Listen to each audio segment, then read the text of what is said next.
सरकार दरबारी पोहोचवण्याचं काम केलं. नवे नवे प्रस्थापित व्यवस्थेवर अंकुश ठेवण्याचं काम वामनदादांनी त्यांच्या हयातीमध्ये केलेलं आहे. वामनदादाचं एक एक गाणं ऐकलं की अंगावर काटा येतो.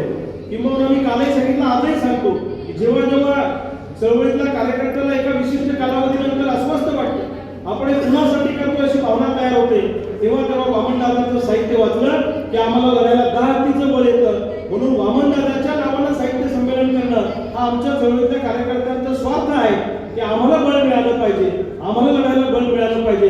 आणि वामनदादाच्या साहित्याला जो अभिजात दर्जा मिळाला नाही, विशिष्ट लोक त्यांचे जसं उल्लेख चांबळे सरांनी केला, समकालीन लोक प्रचंड मोठे झाले, पण वामनदादाला विशिष्ट लोकांनी स्वीकारलं नाही. तर समाजातल्या प्रत्येक घटकाने वामनदादाचं साहित्य स्वीकारलं पाहिजे. आणि हे साहित्य संमेलन ही चळवळ आहे.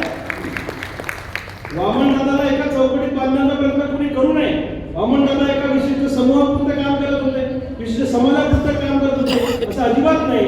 वामनदादा सगळ्या कष्टकऱ्यांचं, वंचितांचं नेतृत्व करत होते. इंडिया विरुद्ध भारत, भारताचं नेतृत्व वामनदादा करत होते इंडियाच्या विरोधामध्ये.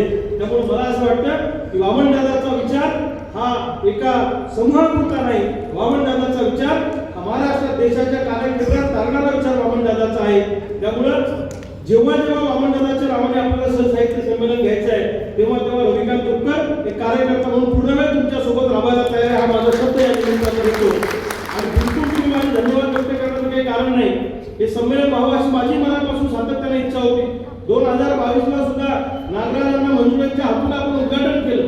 त्यावेळी नागराजांनी सुद्धा त्यांच्या सुद्धा वामनदादा हा असतेचा विषय नागराजांच्या ते उद्घाटनाला आले.